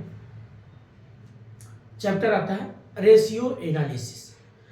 रेशियो एनालिसिस पढ़ेंगे, कैश फ्लो पढ़ेंगे, फंड फ्लो पढ़ेंगे, बजटरी कंट्रोल पढ़ेंगे, ब्रेक इवन पॉइंट पढ़ेंगे, standard cost and actual cost and job analysis cost. बस इतना मिलाकर के आपको बनता है मैनेजमेंट अकाउंटिंग। अब एक एक करके समझते हैं। रेशियो एनालिसिस ये क्या कहता है, जो व्यापार की स्थिति बताती किस रेशियो में आपका व्यापार रनिंग कर रहा है। भाई कितना आपके पास करंट एसेट्स है, कितना आपके पास करंट लायबिलिटी है, कितना आपका जो है कॉस्ट ऑफ गुड्स सोल्ड कितना उसमें खर्चा आता है, या टर्नओवर कितना आपका होता है। तो जो आप इसमें एक रेशियो निकालें, जैसे आप current assets upon current liability करेंगे। अब इसमें करंट एसेट्स करंट लायबिलिटी का मतलब क्या होता है, अब मान लीजिए आपके पास करंट एसेट्स जो है CA और CL, अब मान लीजिए करंट एसेट्स आपके पास 200 रुपये या चलो 20 रुपये, बहुत छोटे में बात करें, और लायबिलिटी आपका मार्केट पता चला 10 है। अब इससे क्या आंकड़ा लगा, भाई मेरे पास करंट एसेट्स 20 रुपये हैं, लेकिन लायबिलिटी भी मुझे कितना देनदारियां करना है, 10 रुपये।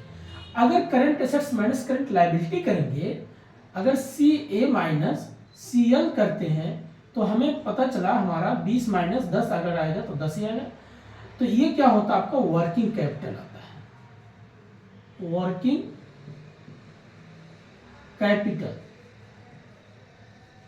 ये वर्किंग कैपिटल की इस बात को कहता है। भाई मेरे जेब में 20 रुपए थे, मैंने मार्केट में 20 रुपए इन्वॉल्व किया, लेकिन लाइबिलिटी मुझे 10 रुपया और बनता है, किसी देनदारियां भी है, लेकिन मार्केट पैसा कितना रियल में काम कर रहा है, 10 ही रुपया चल रहा है। अगर इसी चीज को ये क्या बताता है वर्किंग कैपिटल।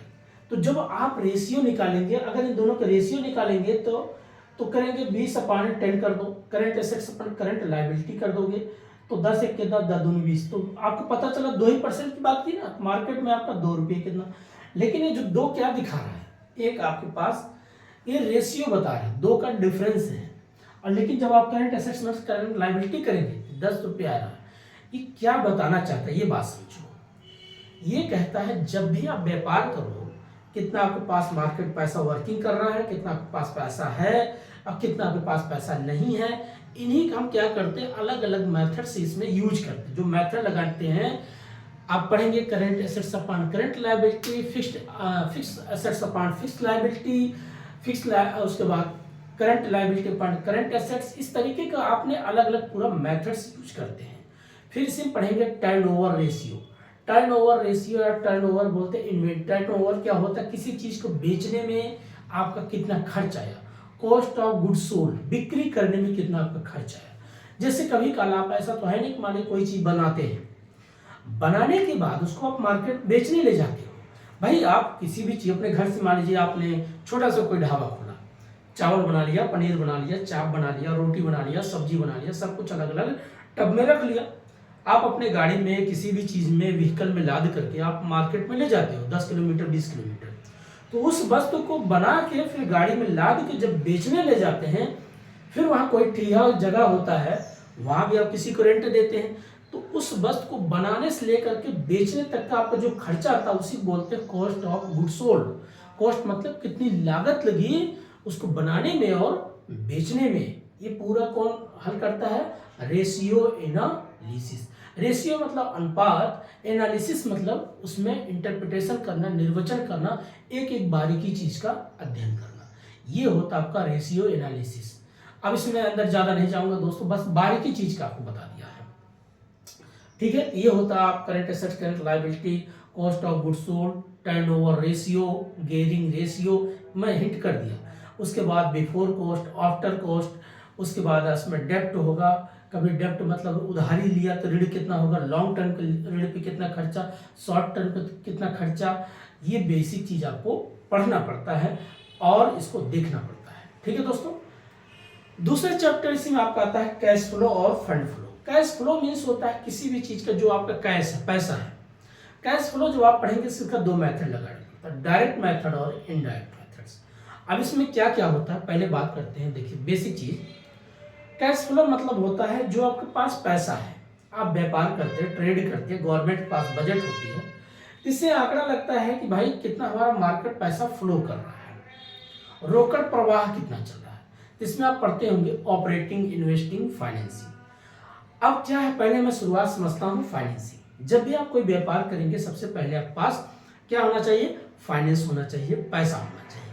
वो पैसा कहाँ से आएगा, या तो आप कहीं से मार्केट से पैसा लेंगे, बारोइंग करेंगे, या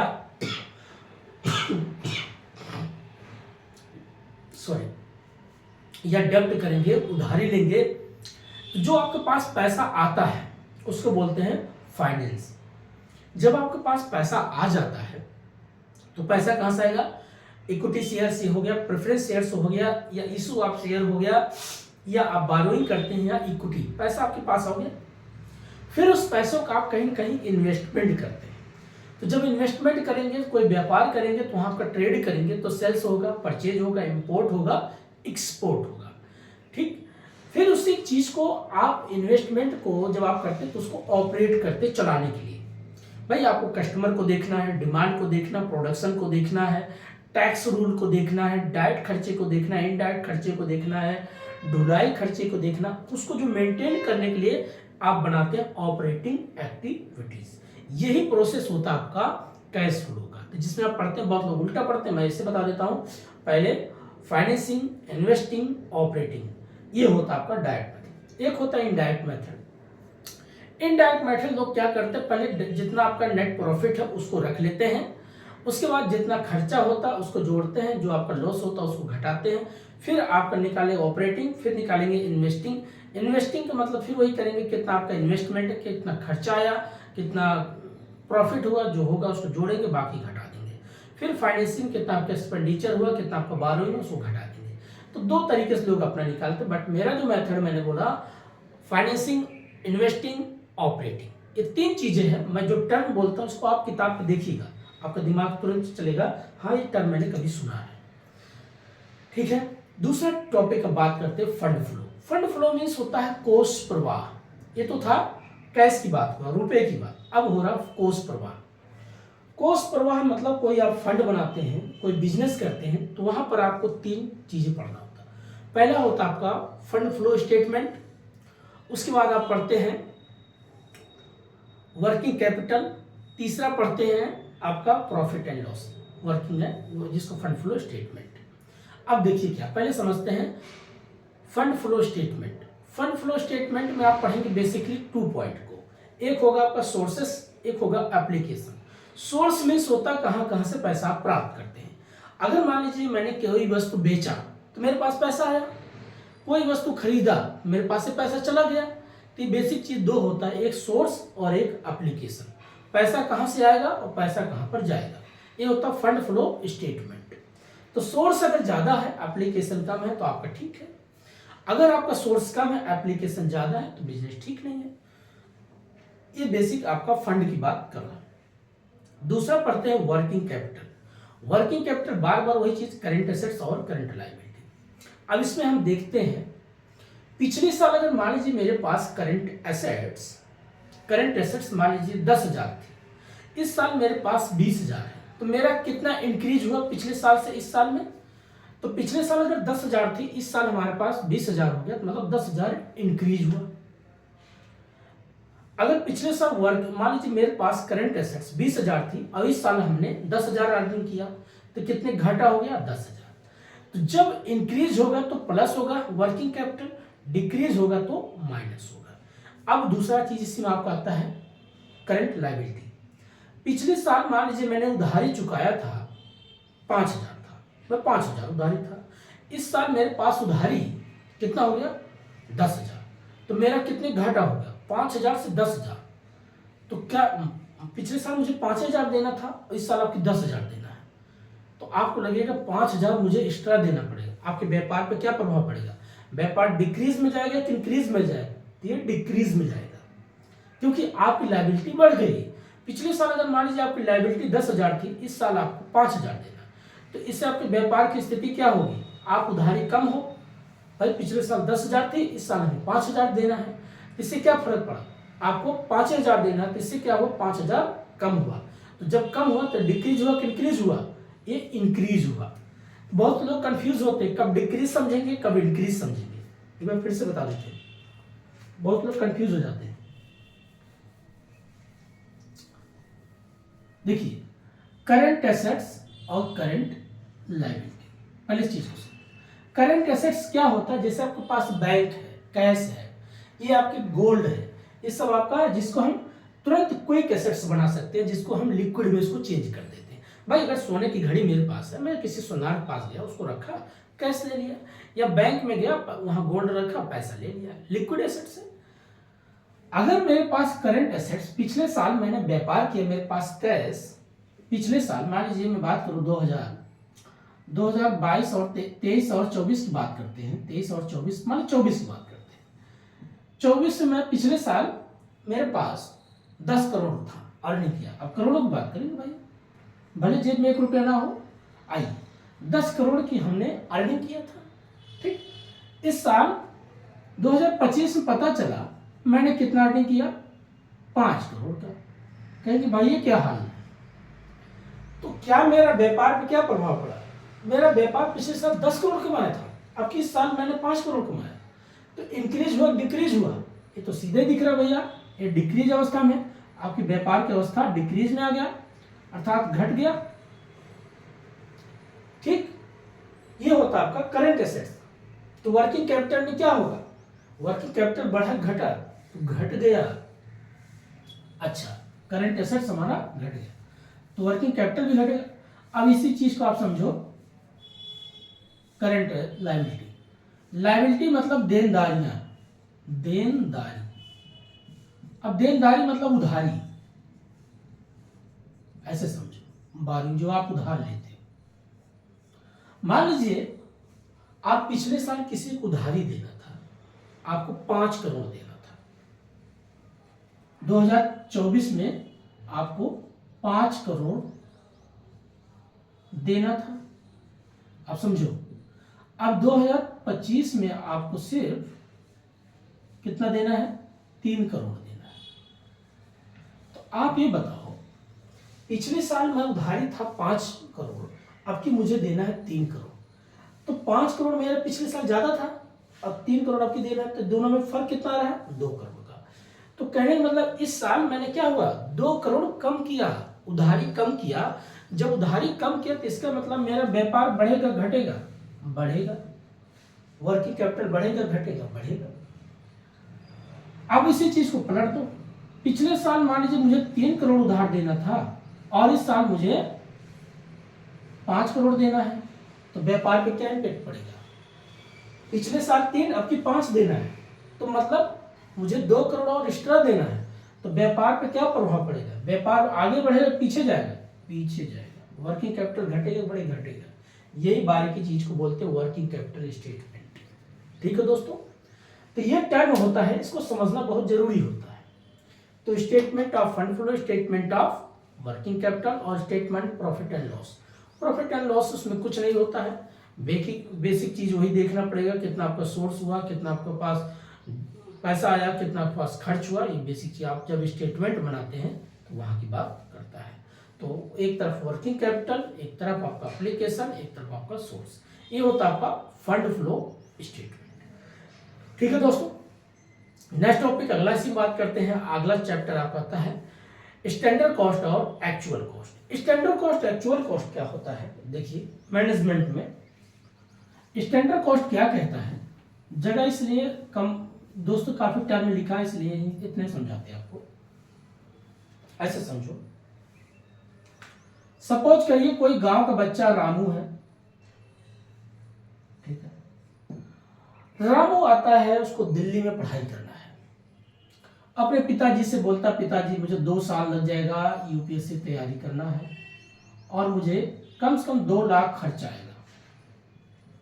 पिताजी ने बोला, बेटा मैं गरीब आदमी हूँ, मजदूर आदमी हूँ, पैसा तो नहीं है। एक काम करते हैं, थोड़ा सा जमीन है 4-5 बिस्वा, उसको बेच देते हैं और बेचने के बाद उससे जो पैसा आपके पास आएगा तो दिल्ली चले जाना। अब वो दिल्ली आता है, ठीक है। अब दिल्ली जब वो आएगा, ही कम टू द दिल्ली। अब आने के बाद दिल्ली किसी कोचिंग में लाख रुपए फीस दिया, फिर खर्चे जोड़ा, अपना रुकता है। बात को समझो, उसने अनुमान लगाया कि स्टैंडर्ड बनाया, स्टैंडर्ड कॉस्ट जोड़ा, स्टैंडर्ड कॉस्ट।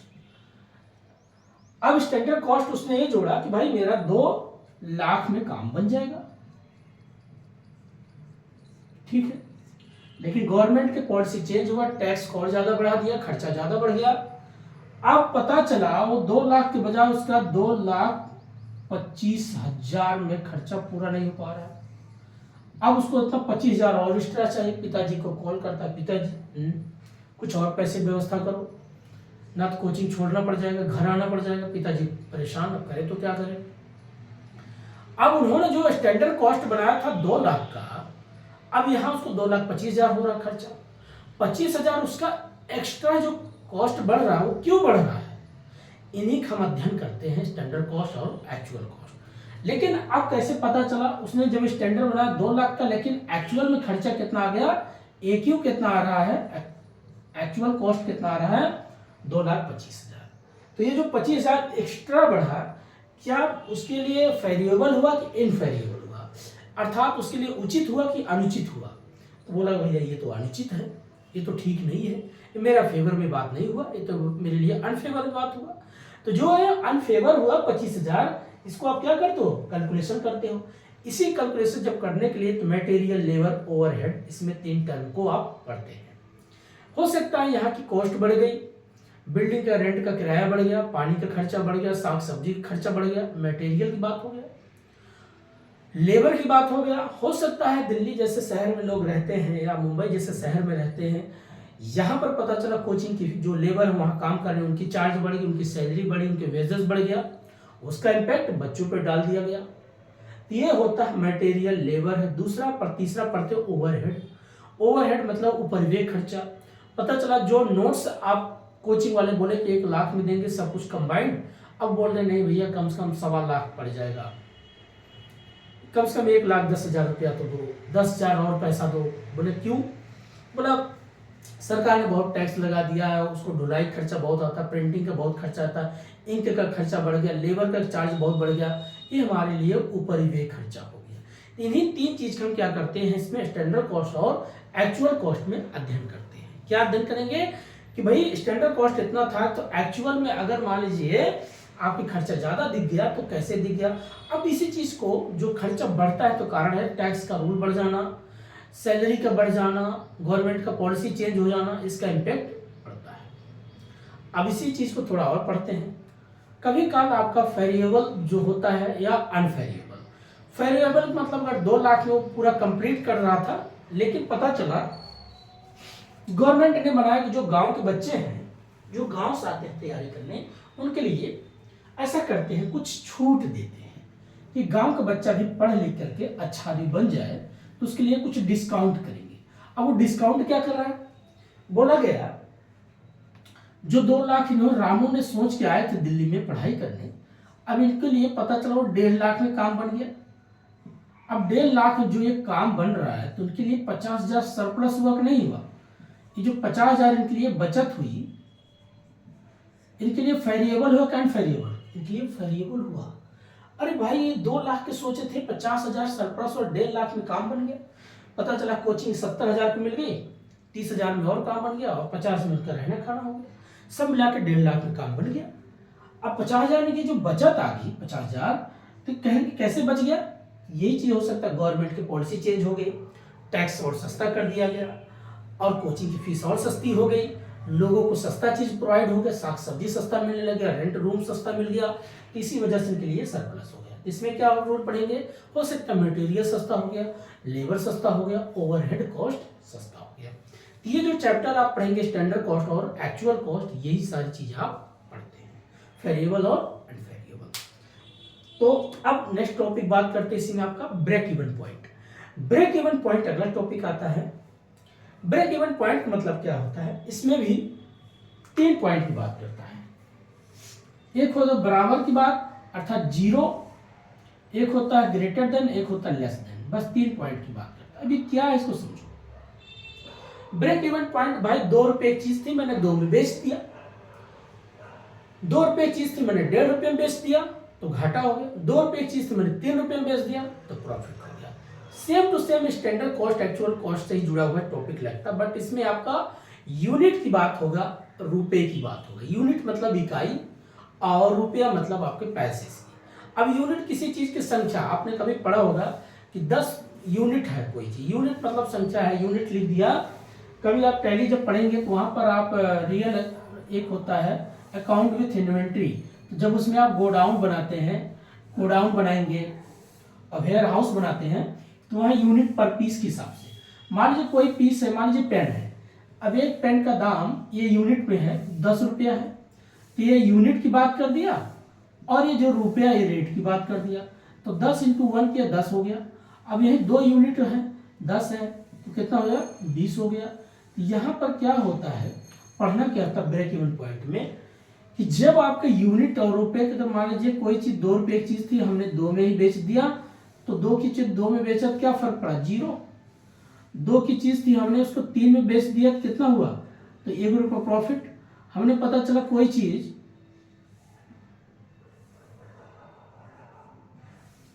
2 की चीज थी उसको 3 में बेच, 3 की चीज थी उससे 3 की चीज थी उससे 2 में बेचा और 3 की कहना मतलब 3 रुपए की चीज 2 की चीज हमने 3 में बेचा तो 1 रुपया प्रॉफिट हो गया। 3 की चीज थी उसको 2 में बेचा तो हमारे लिए 1 रुपया लॉस हो गया। यही 3 चीज हम पढ़ते हैं। ब्रेक इवन पॉइंट कब होगा, ब्रेक इवन पॉइंट संतुष्ट कब होगा, असंतुष्ट कब होगा, लॉस कब होगा, सरप्लस कब होगा, ये पॉइंट आप पढ़ते हैं। अंत में एक और होता है बजटरी कंट्रोल सिस्टम। इसी मतलब ब्रेक बजटरी कंट्रोल, एक बजट बनाया जाता है एक्सपेंडिचर और रेवेन्यू का। यहाँ भी वही सारी चीज आपका मटेरियल, लेबर हेड, ओवरहेड, सब खर्चे देखना पड़ता है, कितना आपका एक्सपेंडिचर है, कितना आपका रेवेन्यू है। अगर रेवेन्यू ज्यादा हो रहा है, एक्सपेंडिचर कम है तो घाटा, सॉरी हाँ, अगर आपका रेवेन्यू ज्यादा है, एक्सपेंडिचर कम है तो सरप्लस। आपका जितना एक्सपेंडिचर है उतना आपका रेवेन्यू तो जीरो। आपका एक्सपेंडिचर ज्यादा है, रेवेन्यू कम है तो घाटा। उसको पूरा उसको बोलते हैं बजटरी कंट्रोल सिस्टम। तो दोस्तों ये पूरा हमने जो आज बात किया, सभी यूनिट सेकेंड का ये पूरा हमने बात किया। कल दूसरा टॉपिक फिर हम बात करेंगे बिजनेस इकोनॉमिक्स पे। तो ये आपका पूरा सीरीज चलता रहेगा, आराम से आप लोग एंजॉय करिएगा। एक ही दिन सब बता देंगे तो आप पूरा कंफ्यूज हो जाएंगे, ठीक है। तो आज हमने जो पूरा टॉपिक एक बार फिर से रिकॉल कर देते हैं। ऑडिट मतलब किसी चीज की जांच करना, परीक्षण करना, चेक करना। ऑडिट पर डे में होता है, वीकली होता है, मंथली होता है, ईयरली होता है, प्लस बैलेंस शीट के चेक किया जाता है। प्राइवेट कंपनी हो, पब्लिक कंपनी हो, किसी भी चीज का ऑडिट आपका मटेरियल का होता है, लेबर का होता है, इन्वायरमेंट का होता है, कॉस्ट की ऑडिट होती है। इन सब चीज की जांच की जाती है, चेक की जाती है, चाहे प्राइवेट कंपनी चाहे पब्लिक कंपनी। उसके बाद हमने पढ़ा 4 account, final account, corporate account, management account और कॉस्ट। हाँ एक रहेगा, सॉरी अभी कॉस्ट अकाउंट रहेगा। Oh I think sorry, cost account हमने बताया नहीं, चलिए उसको बता देते हैं। कॉस्ट अकाउंट में आपको जो पढ़ना होता है बेसिकली जो होता है, किसी चीज को बनाने में आपको कितनी लागत आई है उसका आप कैलकुलेशन करते हैं। इसमें क्या क्या चीजें आपको पढ़ना होता है। पहला होता है एबीसी कॉन्सेप्ट, क्या ऑलवेज बेस्ट कंट्रोल सिस्टम, जिसमें आप पढ़ेंगे लिफो मेथड्स क्या है, फीफो मेथड्स क्या है, हीफो मेथड्स क्या है और वेटेड मेथड्स क्या है। फिर उसके बाद आप पढ़ेंगे प्राइम कॉस्ट क्या है, वर्क कॉस्ट क्या है, फैक्ट्री कॉस्ट क्या है, जिसमें आप पढ़ेंगे मटेरियल क्या है, लेबर क्या है, ओवरहेड कॉस्ट क्या है। नेक्स्ट उसके बाद पढ़ेंगे मिनिमम फार्मूला क्या है, मैक्सिमम फार्मूला क्या है, मैक्स और डेंजर जोन फार्मूला क्या है। नेक्स्ट उसके बाद आप पढ़ते हैं इसी में प्रोसेसिंग कॉस्टिंग क्या है, प्रोसेसिंग कॉस्टिंग क्या है। फिर उसके बाद मशीन आवर रेट क्या है और उसके बाद जॉब कॉस्टिंग पढ़ते हैं। ये सब मिला करके आपका पड़ता है कौन सा, कॉस्ट अकाउंटिंग। अब कॉस्ट अकाउंटिंग मतलब है किसी चीज को बनाने में आपकी कितनी लागत आती है, उसमें भाई कितना आपका मटेरियल लगा, कितने लेबर लगे, कितना ओवरहेड खर्चा आया। तो आप जब पढ़ेंगे प्राइम कॉस्ट मतलब जितने डायरेक्ट लेबर, डायरेक्ट मटेरियल की बात होगा, ये आपको होता है प्राइम कॉस्ट। फैक्ट्री कॉस्ट जितने फैक्ट्री से जुड़े हुए कॉस्ट होता है वो आपका फैक्ट्री कॉस्ट। ऑफिस कॉस्ट जितने आपको ऑफिस से जुड़े, ऑफिस में क्या होता है, फ्रिज है, एसी है, आपका लैपटॉप है, कंप्यूटर है, ये जो ऑफिस से जुड़े खर्चे होते हैं ऑफिस कॉस्ट। उसके बाद prime cost, work cost, factory cost, total सबको जोड़ लिया, टोटल कॉस्ट। बाकी आपने सेल किया, अगर आपका खर्चा 10 रुपये, एक बात कर 10 करोड़ है, आपने बेचा 12 करोड़ में तो आपका 2 करोड़ प्रॉफिट हो गया। आपका खर्चा पता 10 करोड़ था, आपने 11 करोड़ बेचा, 1 करोड़ प्रॉफिट हुआ। तो ये जो प्रॉफिट हुआ, कभी काल आपका 10 का करोड़ का खर्चा आपने उसको 9 करोड़ बेचना पड़ गया, 1 करोड़ घाटे को हुआ। इसके पीछे क्या रीजन हो सकता है, हो सकता है प्राइम कॉस्ट ज्यादा बढ़ गई, या हो सकता है आपका इनडायरेक्ट कॉस्ट ज्यादा बढ़ गई, या हो सकता है मटेरियल ज्यादा महंगा पड़ गया, हो सकता है फैक्ट्री का कॉस्ट बढ़ गया। फैक्ट्री मतलब जो भी आपको फैक्ट्री में होता, फ्यूल उसकी ज्यादा बढ़ गई, बिजली खर्चा ज्यादा बढ़ गया, लेबर का चार्ज बढ़ गया। तो इस तरीके से आप क्या करते हैं, उसको कैलकुलेशन करते हैं। अच्छा, फिर से जुड़ा होता है आपका प्रोसेसिंग कॉस्ट। प्रोसेसिंग कॉस्ट क्या होता है, किसी भी चीज को एक स्टेप, 2-3 स्टेप तक चलता है। जैसे गांव में आपने कभी सुना होगा कि आपको एग्रीकल्चर पार्ट से बताते हैं, एग्रीकल्चर पार्ट से आपको जुड़ी हुई चीज बताते हैं। एक प्राइमरी सेक्टर होता है, सेकेंडरी सेक्टर और टर्सरी सेक्टर, ठीक है, पीएसटी। प्राइमरी सेक्टर में क्या होता है, किसी भी चीज का मान लीजिए यहाँ पर रॉ मटेरियल होता है, और रॉ मटेरियल मतलब मान लीजिए यहाँ पे व्हीट मतलब गेहूं होता है, ठीक है। अब गेहूं का जो शुरुआत उत्पादन करने में मान लीजिए कि कोई किसान उसको आता है 1 किलो गेहूं उत्पादन करने में 100 रुपया लग गया। भाई इसमें मेहनत लगता है, पानी देता है, बिजली का सब कुछ खर्च आता है। अब 100 रुपया को गेहूं ला करके उसको पहला प्रोसेसिंग कॉस्ट आया, फिर दूसरी जगह बेच दिया, कहाँ, किसी सेकेंडरी सेक्टर, मैन्युफैक्चर में। मैन्युफैक्चर ने 100 रुपया खरीद को इसको बना दिया आटा, आटा बनाने में उसके जो कॉस्ट आया कितना 20 रुपया, और प्लस आटा का दाम कितना था 100 रुपया, दोनों जोड़ कितना हो गया 120 रुपया।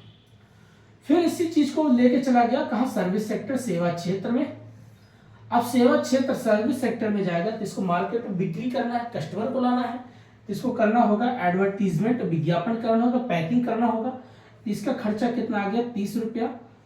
अब 120 को उसने आटा लिया था, अब इसको 120 में प्लस जोड़ दो 130, तो कितना हो गया 150 रुपया। इसी बोलते हैं प्रोसेसिंग कॉस्ट। शुरुआत में 100 रुपया आया, यहां पर इसने 20 लगाया, इसने 30 लगाया, और लास्ट में फिनिशिंग गुड बन के जब तक रोटी नहीं तैयार हो गया तो उसका काम बन गया 150 रुपया।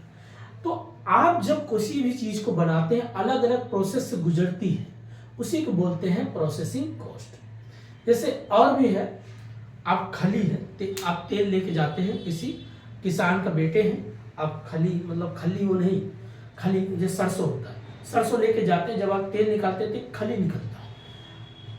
तो एक प्रकार से इसमें भी प्रोसेसिंग कॉस्ट में कोई नॉर्मल लॉस होता है, कोई एबनॉर्मल लॉस होता है, कभी नॉर्मल प्रॉफिट कभी एबनॉर्मल प्रॉफिट भी होता है।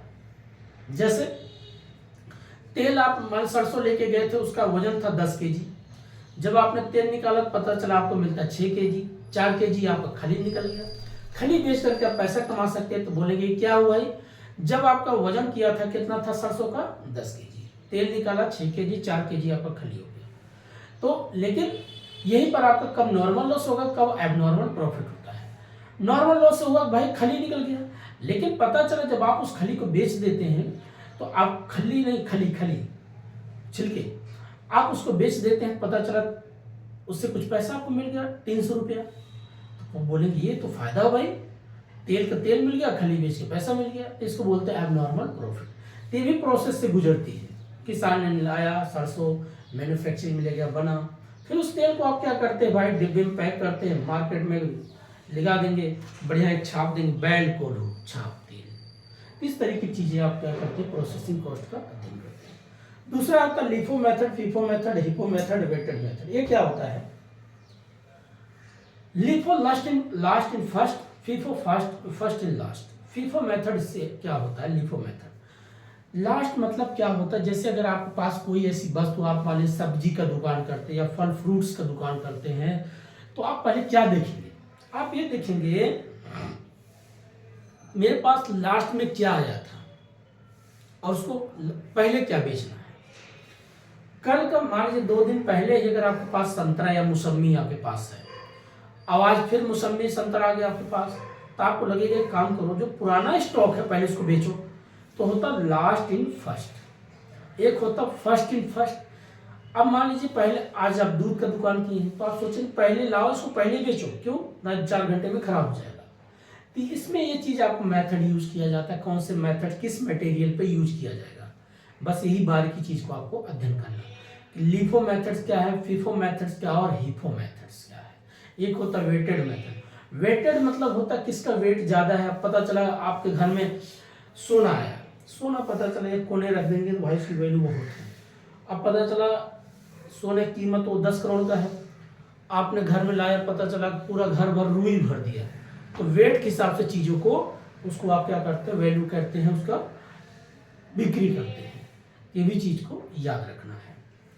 तो ये दोस्तों हमने जो बात किया, और लास्ट में आपका होता machine hour rate. Machine hour rate क्या होता है, किसी चीज को बनाने में या प्रोसेस करने में कितना कॉस्ट आता है। मशीन से कोई चीज बनाते हो कितना कॉस्ट आता है। अब मशीन में भी डेप्रिसिएशन होता है, भाई मशीन चलेगी, ऑयलिंग लगेगा, तेल लगेगा, तो उसकी ग्रेसिंग से उसकी बैरिंग, उसकी गेयर जो घिसती है, तो उसमें डेप्रिसिएशन आता है। मार्केट वैल्यू क्या था और बुक वैल्यू क्या है। जब किताब लाए, मतलब बुक वैल्यू जब खरीद कर लाए थे, बुक में क्या रेट था, मार्केट में अब इसकी क्या रेट चल रही है, तो दोनों को अध्ययन करते हैं, डेप्रिसिएशन लगाते हैं।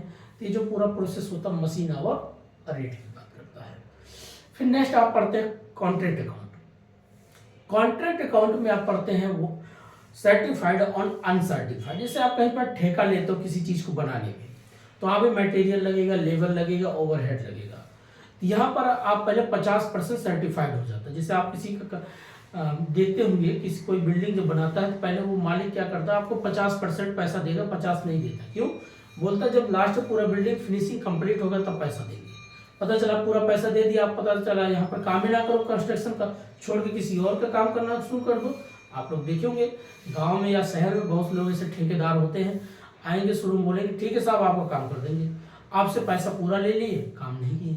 इसीलिए कॉन्ट्रैक्ट अकाउंट बोलता है कि लागत क्या करना है, आपको 1/50 अर्थात 50% सर्टिफाइड होना चाहिए, 50% अनसर्टिफाइड होना चाहिए। तो सर्टिफाइड में कितना मटेरियल लगा, कितना लेबर लगा, कितना ओवरहेड लगा, फिनिशिंग गुड में कितना रिटर्न हुआ, कितना सेल्स लगा, कितना मटेरियल, कितना लेबर लगा, फिर उसका 3 बनाते हैं, प्रॉफिट हुआ कि लॉस हुआ, उसकी एंट्री भी करते हैं, कॉस्ट अकाउंट की बात करते हैं। तो बस दोस्तों आज इतना ही है, हमने जो बात किया पूरे अकाउंट पे एक चैप्टर कर लिया। अब कल हम पूरा बात करेंगे बिजनेस इकोनॉमिक्स पे। तो आज इतना ही, तब तक के लिए नमस्कार, जय हिंद, मस्त रहिए, पढ़ाई करते रहिए। Thank you very much.